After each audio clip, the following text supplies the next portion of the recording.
नमस्कार, आप देख रहे हैं हल्ला बोल टीवी। मैं हूं दीपक शर्मा और प्रशांत किशोर अब तक खुलासा कर रहे थे, खुलासा दर खुलासा। आज हमारे साथ हैं पूर्व डीजीपी अभयानंद। अभयानंद कुछ बड़े खुलासे करने वाले हैं। इन खुलासों से हड़कंप मच सकता है। तो ऐसे क्या खुलासे हैं जो आज आप करने वाले हैं? नहीं दीपक जी, खुलासा का कोई फैक्ट मेरे पास नहीं है, लेकिन आप ऐसे भी समझिए सरकार से बाहर आए हुए 10 साल हो गया है और मैं अब शहर से बाहर अकेले रहता हूँ। संपर्क भी बहुत कम है, तो खुलासा होने की संभावनाएं बहुत कम होती हैं। तब रही बात कि कुछ चीज़ें हैं, एक प्रश्न सोशल मीडिया पर देख रहा हूँ कि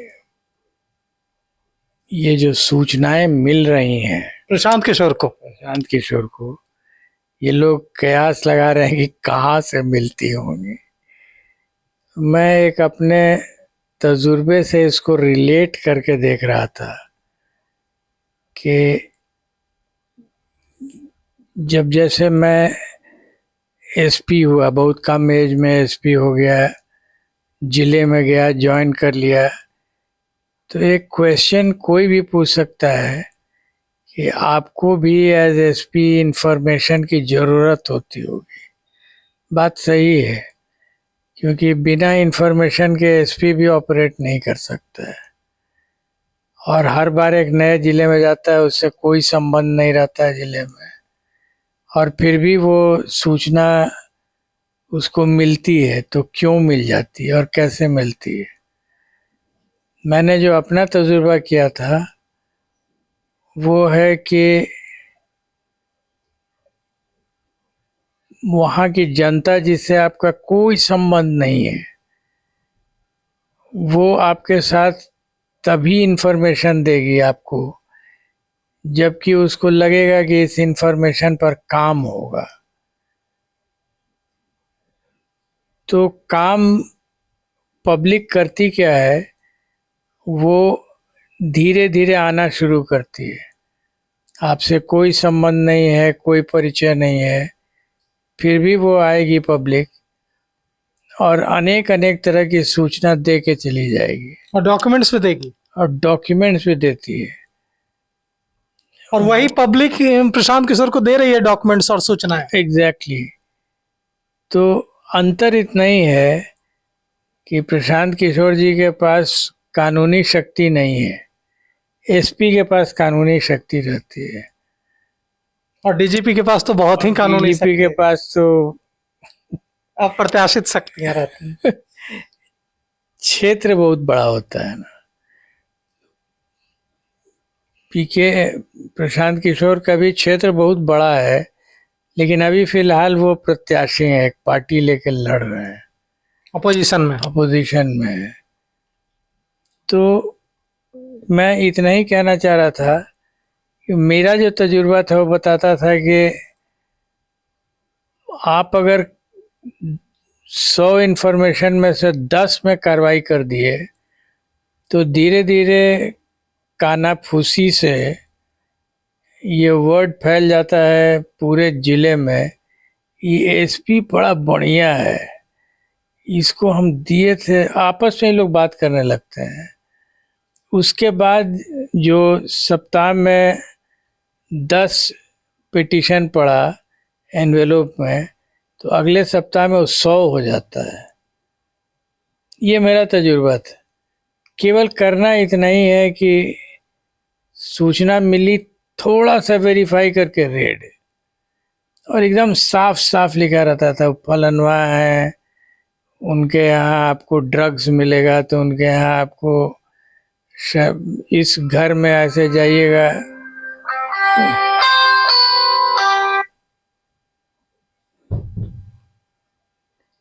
इस घर में जाइएगा तो नीचे तक खाना में ये मिल जाएगा। और मैंने पाया कि किस किस तरह की गलत चीज़ें जमा हो गई, रेड्स हुए, रिकवरीज हुई। तो ये मैं आपको आज बताना चाह रहा था और आपके माध्यम से आपके श्रोताओं को कि एक आदमी केवल तैयार हो जाए जिसके बारे में ये इम्प्रेशन हो कि वो ईमानदार है और करने को तैयार है, रेड करने को। अभी तो वो नहीं कर सकते हैं, लेकिन जिस समय अगर ईश्वर ने चाहा कि ये पावर में आए, जानता है कोई नहीं, तो निश्चित रूप से अंबार लग जाएगा। और उसके बाद फिर इनका काम होगा कि सही एसपी को सही जगह पर, सही डीएम को सही जगह पर, सिर्फ इतना ही कर देना है। उसके बाद तो क्योंकि सूचना का भंडार होता है पब्लिक से ज्यादा सूचना किसी के पास नहीं होती है। हर आदमी को अपने नेबर, पब्लिक अगर इतनी सूचनाएं साझा कर रही हैं, शेयर कर रही हैं प्रशांत किशोर के साथ, तो इससे साफ है कि पब्लिक को भरोसा जमा है प्रशांत किशोर पर। हाँ, उसके बिना तो नहीं आएगा, क्योंकि सूचना बहुत है। ऐसे भी मैंने एक दूसरा स्रोत देखा था, वो क्राइम से रिलेटेड है। वो ये कि इनफैक्ट मैं अपने जूनियर से जब ट्रेनिंग उनको देता था तो पूछा करता था कि हमको एक चीज़ बताओ, कौन ऐसी जगह है जिले में जहाँ डेंसिटी ऑफ क्रिमिनल इंफॉर्मेशन सबसे ज़्यादा है। और लोग आश्चर्य से देखते थे कि क्रिमिनल इंफॉर्मेशन का घनत्व पर स्क्वायर मीटर कितना इंफॉर्मेशन है किसी जगह पर, वो मैक्सिमम कहाँ है। And nobody could answer. और इसका आंसर है उस जिले का जेल, या उस जिले का जेल। क्योंकि वही एक जगह है जहाँ पर कि प्रति वर्ग मीटर सबसे ज़्यादा क्रिमिनल्स पाए जाते हैं।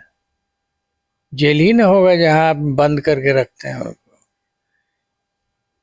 इसको मैंने बहुत पहले एज ए प्रोबेशनर टेस्ट करके देखा था और पाया कि तो शाश्वत सत्य है। और इसीलिए मैं अपना सूत्र रखता था जेल के अंदर में। वहाँ से जो सूचनाएं निकलती हैं मैक्सिमम। प्रशांत किशोर से हम लोगों ने जब पूछा कि आप बताइए, जब यह बात हो रही थी तो मैं भी वहाँ था, प्रशांत किशोर बोल रहे थे और मैं सामने बैठा हुआ था। प्रशांत किशोर से जब पूछा गया कि आपको इतने कागजात कहाँ से मिलते हैं, इतने डॉक्यूमेंट्स, इतने बड़े बड़े जो खुलासे आप कर रहे हैं, मंत्री अशोक चौधरी ने जमीन खरीदा, आपने पीए के नाम पर, बेटी के नाम पर ट्रांसफर कराया, ये सारे इंफॉर्मेशन, सारे डॉक्यूमेंट्स कैसे आते हैं? तो उन्होंने कहा कि ऐसे लोग जो पावर में हैं लेकिन करप्ट नहीं हैं और दुखी हैं, जो चीजें हो रही हैं वो देते हैं। बात फिर वहीं आ गई, लोग मतलब पब्लिक। तो जिनकी बात आप कर रहे हैं वो भी पब्लिक है। और जो मैं बार बार बोल रहा हूँ कि किसी भी ज़िले में या किसी भी एरिया में अगर क्राइम से रिलेटेड इंफॉर्मेशन चाहिए, और ये जो कागज़ ला रहे हैं सब क्राइम से रिलेटेड है। क्राइम मतलब आर्थिक अपराध।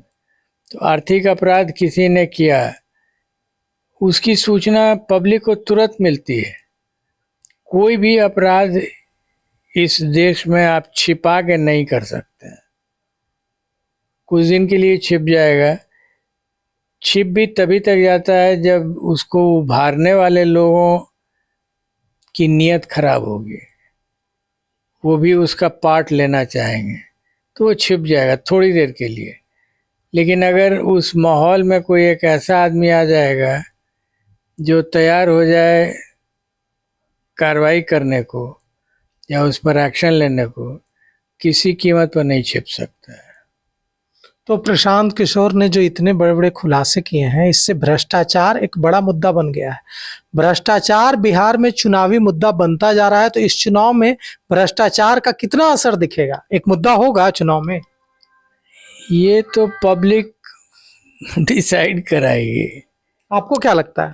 आई डू नॉट नो, क्योंकि अब लोग इतना दुखी हो गए हैं, उनको लगता है कि हताश हो जाते हैं लोग। अगर केवल हताश नहीं होंगे तो इम्पैक्ट हो जाएगा। प्रशांत किशोर ने करप्शन को एक बड़ा मुद्दा बनाया है। उन्होंने कई मुद्दों पर बात की है, बेरोजगारी, पलायन, भ्रष्टाचार को भी एक बड़ा मुद्दा बनाया है। यह बिहार एक ऐसा बिहार बनाने की बात कर रहे हैं जहां से पलायन न हो, जहां भ्रष्टाचार न हो। तो ये आपको क्या लगता है इस एजेंडे? देखिए, व्यक्तिगत रूप से मेरी बात आप सुनिएगा तो आज जब प्रशांत किशोर का पदार्पण भी नहीं हुआ था इस व्यवस्था में, आप मेरे फेसबुक पर जाकर देखिएगा, मेरा टैगलाइन है, हैशटैग है उसमें, और ये करीब 6-7 साल पहले का है। क्या हैशटैग है? चुनावी मुद्दा भ्रष्टाचार। भ्रष्टाचार। ये मेरे इस पर है, हालांकि मेरा कोई आई थिंक 32,000 फॉलोअर्स हैं, जी। But that doesn't mean anything. मैं पहले से भी कन्विंस्ड हूँ कि इस समाज में गंदगी का जो जड़ है वो ब्लैक मनी है। आप इमेजिन कीजिए ना कि अगर ब्लैक मनी का हाइपोथेटिकली निराकरण हो जाए तो आदमी की जिंदगी स्वर्ग बन जाएगी। जहां देखो करोड़ों रुपया, जहां रेड करो करोड़ों, मशीन लाया गया तो मशीनें थक जा रही हैं, नोट गिनते गिनते मशीनें थक जा रही हैं, बंद पड़ जा रही हैं। तो आप उसी से दीपक जी सोच लीजिए कि ये मुद्दा कितना बड़ा है, लेकिन इसको लोगों ने धीरे धीरे करके मास्क कर दिया, सामान्य बना दिया है। सामान्य, अच्छा नॉर्मल, यही नॉर्मल है। सुबह में चाय नाश्ता करते हैं वैसे ही नॉर्मल हो गया, पार्ट ऑफ लाइफ हो गया। सही बात। अब आश्चर्य ही नहीं होता है कि अच्छा करप्शन है, ये तो डे टू डे का पार्ट है। संवेदना होती ही नहीं है, इसीलिए हमने उसको एक टैगलाइन बनाया था, हैशटैग जिसको कहते हैं चुनावी मुद्दा भ्रष्टाचार। हालांकि उसका भी कोई, लेकिन तभी वो मेरी भावना बताता है कि क्या थी भावना। अशोक चौधरी पर भ्रष्टाचार के आरोप लगे हैं। आरोप है कि अपनी जो उनकी बेटी हैं शाम्वी चौधरी, सांसद हैं, पहले उन्होंने अपने पीए योगेंद्र दत्त के नाम पर जमीन खरीदी और फिर उस जमीन को अपनी बेटी के नाम पे ट्रांसफर करवाया, और जब इनकम टैक्स का नोटिस आया तब जाकर अपने पीए को पैसे दिए। मंत्री पर, बिहार सरकार के मंत्री पर, कैबिनेट मंत्री पर ऐसा आरोप लगा है। क्या उन्हें इस्तीफा देना चाहिए और जांच का सामना करना चाहिए? ये सब अपनी संवेदना पर निर्भर करता है। किसी कानून में तो नहीं ऐसा लिखा हुआ है कि आपको दे ही देना चाहिए, लेकिन अगर आप दे दिए तो आपने एक मिसाल कायम किया। अब जैसे कोई ट्रेन एक्सीडेंट हुआ तो रेल मंत्री ने इस्तीफा दे दिया, कहीं लिखा हुआ थोड़ा ही है कि आप इस्तीफा दे दिए, तो उसको लोग कहेंगे अभी तो आरोप ही लगा है, अभी चलने दीजिए, सुप्रीम कोर्ट तक जाएगा। तो ये आपकी अपनी सेंसिबिलिटी है। 3 जुलाई 1999 को एक शिल्पी जैन हत्याकांड हुआ था पटना में। उसमें बड़े बड़े लोगों के नाम सामने आए थे। अब फिर से एक बार प्रशांत किशोर ने शिल्पी जैन, गौतम सिंह हत्याकांड को उठाया है और इस पर पूरा बवाल मचा हुआ है। आप उस समय पुलिस महकमे में बड़े पद पर रहे होंगे, क्या कुछ आपके पास बताने के लिए है उस बारे में? डायरेक्टली उस केस से मेरा कोई संबंध नहीं था, इसलिए मैं ऑथेंटिकली बहुत कुछ नहीं कह पाऊँगा, लेकिन दोनों पक्ष को चाहिए कि उसको बेयर अप करके जो भी इंफॉर्मेशन जिसके पास है उससे कानून में बात आगे बढ़ेगी कि नहीं, चूँकि बहुत पुराना मैटर हो गया और शायद क्लोज भी हो गया होगा, डेफिनेटली हम जानते नहीं हैं। लेकिन जो भी हो, पब्लिक को जानकारी हो जाएगी क्या हुआ था, एटलीस्ट उतने पोर्शन का क्या हुआ था। नहीं सर, यहाँ पर ये कहना है कि कोई अपराध है, पुराना अपराध है या नया अपराध है, ये तो महत्वपूर्ण ही नहीं है। महत्वपूर्ण ये है कि अपराध हुआ था और अपराधियों को सजा, गुनहगारों को सजा आज तक नहीं मिल पाई है। तो अगर फिर से ओपन हो सकता है, एविडेंस दे रहा है कोई, प्रशांत किशोर आ रहे हैं, कह रहे हैं कि मेरे पास एविडेंस है, हम एविडेंस, तो फिर से जांच शुरू हो सकती है। किसी को तो सजा नहीं हुई इस मामले में। ये जब तक इन्वेस्टिगेशन के डिटेल्स में हमको कागज़ नहीं मिलेगा देखने को, कागज़ मतलब हुआ सीबीआई का जो फाइल है, वो अगर नहीं मिलेगा देखने को तो बताया नहीं जा सकता है।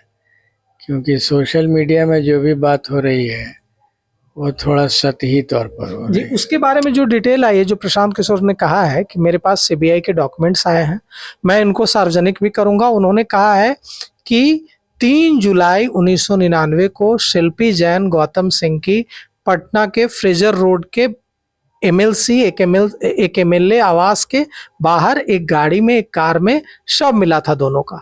और उसके बाद इसमें बड़े बड़े नाम आए थे। इसमें उन्होंने कहा है कि सम्राट चौधरी, जिनका नाम राकेश कुमार था, उनका नाम भी आया और उनके ब्लड सैंपल सीबीआई ने लिए। लेकिन प्रशांत किशोर का आरोप है, उदय सिंह का आरोप है, जो जनसुराज के राष्ट्रीय अध्यक्ष हैं, कि पावरफुल लोग थे, इसलिए पूरे मामले की लिपापोती हो गई और फाइनली सीबीआई ने कहा कि यह जो है साइनाइड जहर से सुसाइड का मामला है। लेकिन अब प्रशांत किशोर कह रहे हैं कि हमारे पास सीबीआई की जांच से जुड़े डॉक्यूमेंट्स हैं, मैं उनको सामने रखूंगा। हमने कहा ना आपको अभी कि सीबीआई के पेपर्स में क्या लिखा हुआ है, ये सोशल मीडिया में लोग ला रहे हैं, बट एग्जैक्टली जब तक आदमी पढ़ेगा नहीं उसको कैसे हुआ। मैं रहा हूँ वहाँ सीबीआई में, तो पढ़ने के बाद मुझे समझ में आ जाएगा कि क्या हुआ है और खुलवाया जाना चाहिए कि नहीं जाना चाहिए।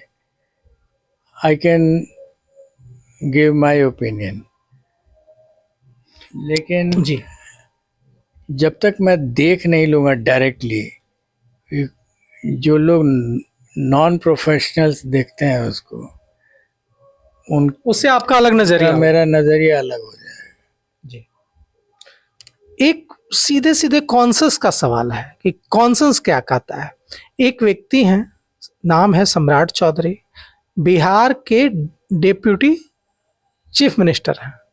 उन पर एक रेप, मर्डर का आरोप लगा रहे हैं अपोजिशन के लीडर प्रशांत किशोर। अब यहां पर सवाल यह उठता है कि डिप्यूटी सीएम, उप मुख्यमंत्री की कुर्सी पर बैठे व्यक्ति पर अगर इस तरह का आरोप लग रहा है, तो इससे पूरे बिहार का जो सोल, जो आत्मा का कॉन्सेंस है, वो हिलेगा नहीं। हम आपको पहले क्वेश्चन के आंसर में सीबीआई के एक्स पदाधिकारी होने के नाते कुछ बोल रहे थे। अब सीबीआई को हटा दीजिए, एक साधारण सिटीजन जो अभी हम हैं, मेरी जिज्ञासा जरूर होगी जानने में कि इनको अरेस्ट किया गया था कि नहीं, बस। और किया गया था तो क्या हुआ उसका, कुछ दिन जेल में रहे होंगे, बेल पर आए होंगे, इतना ही।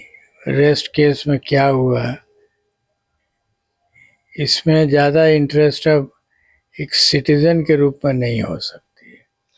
पूर्णिया में, जिस के बारे में लगातार बवाल मच रहा है, पूर्णिया में कुशवाहा समाज के 6 लोगों की हत्या हुई थी, नरसंहार हुआ था। उसमें एक्यूज थे, जो प्रशांत किशोर ने डॉक्यूमेंट्स रखे हैं, उसमें एक्यूज थे सम्राट चौधरी। उन जो 6 कुशवाहा समाज के लोगों की हत्या हुई थी, उसमें उनकी गिरफ्तारी हुई और उन्हें बेल नहीं मिल रहा था। प्रशांत किशोर ने जो डॉक्यूमेंट्स रखे हैं, उसमें उन्होंने कहा है, जो जन स्वराज के राष्ट्रीय अध्यक्ष उदय सिंह ने जो प्रधानमंत्री नरेंद्र मोदी को जो पत्र लिखा है उसमें कांड संख्या का जिक्र करते हुए बताया है कि यह जो कुशवाहा समाज के 6 लोगों की हत्या हुई थी पूर्णिया में, इसमें वे नेम्ड एक्यूज थे और इन्होंने सुप्रीम कोर्ट में कहा कि मैं माइनर हूं और नाबालिग होने का फायदा देते हुए इन्हें रिहा किया गया। इसलिए रिहा नहीं किया गया क्योंकि इनके खिलाफ सबूत नहीं थे, बल्कि इसलिए इनकी रिहाई हुई क्योंकि वे नाबालिग थे। लेकिन अभी जो उन्होंने चुनावी हलफनामा दिया है, एफिडेविट दिया है इलेक्शन लड़ने के दौरान, उसमें उन्होंने जो अपनी उम्र बताई है उसके मुताबिक वे उस समय 26 साल के थे। तो प्रधानमंत्री नरेंद्र मोदी को उदय सिंह ने पत्र लिखा और कहा है कि फिर डिप्टी सीएम के पद पर बैठा व्यक्ति ऐसे नरसंहार का एक्यूज है और गलत तरीके से जेल से बाहर है, इन्हें बर्खास्त करके फिर से जेल भेजा जाए। ये इशू कॉम्प्लिकेट होता जा रहा है। इसका एक बहुत सिंपल आंसर है। जिस डेट को ये इलेक्शन लड़े या मंत्री हुए ये तो फिक्स्ड है। आज के डेट में उनका बोन का टेस्ट करा दिया जाए कि उनका डेट क्या है। जन्म तिथि क्या है? जन्म तिथि तो नहीं पता चलेगा, ईयर पता चल जाएगा। ईयर पता चल जाएगा, विद इन में भी +-1 टाइप का। तो अगर जनता यही चाहती है तो टेस्ट करवा लो यार, टेस्ट करवाना चाहिए। टेस्ट करवा लीजिए। आप पब्लिक डिमांड करे कि let him be tested for his bone. Bone से एज पता चलता है, ऑसिफिकेशन जो होता है उससे। तो आपको आज का डेट मालूम हो जाएगा, एज मालूम हो जाएगा, उससे निकल जाएगा, क्योंकि रेस्ट ऑफ द डेट्स तो सब फिक्स्ड है। कौन सा टेस्ट होता है सर वो? ऑसिफिकेशन का होता है, बोन कितना ऑसिफाइड है, उससे पता चल जाएगा कि किसी व्यक्ति की साल 6 महीने कम कितनी उम्र है। +-1 ईयर के इसमें मिल जाएगा एज। तो अगर हमको आज का एज मिल गया तो पीछे का कभी का मिल जाएगा, ये फिर कॉम्प्लिकेशन ही खत्म हो जाएगा। तो हिम्मत होगी तब ना टेस्ट करवाएंगे, कोई फोर्स तो नहीं कर सकता है। ये तो या फिर कानून टेस्ट करवाए। गिरी जी हैं ही है वहाँ बैठे। वाईवी गिरी ने तो कहा है, वाईवी गिरी की बात हो रही थी मुझसे, उन्होंने मुझसे कहा है कि हम सिर्फ आरोप नहीं, हमने कहा कि आप आरोप लगा रहे हैं, उन्होंने कहा कि नहीं, आपके जो शब्द हैं वो सही नहीं, आरोप नहीं लगा रहे हैं, हम एविडेंस रख रहे हैं जनता के सामने और दीपक जी हम कोर्ट लेकर जाएंगे, उन्होंने कहा। इसीलिए तो मैंने कहा कि वो हैं ही हैं। अगर उनको लगता है कि कोर्ट इसको ऑर्डर कर सकता है तो करवा करके ऑसिफिकेशन टेस्ट करा लें। कोर्ट ये कह सकता है कि अगर कोई कोर्ट जाए इस मामले में कि आपकी जांच कराए। डिबेट जनरेट हो गया है और ये बहुत बड़ा डिबेट समाज में जनरेट हुआ है, तो ये डिबेट से नहीं होगा।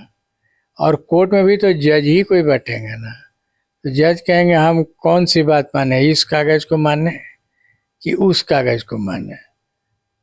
तो बेस्ट होगा कि टेस्ट करवा लीजिए बोन का।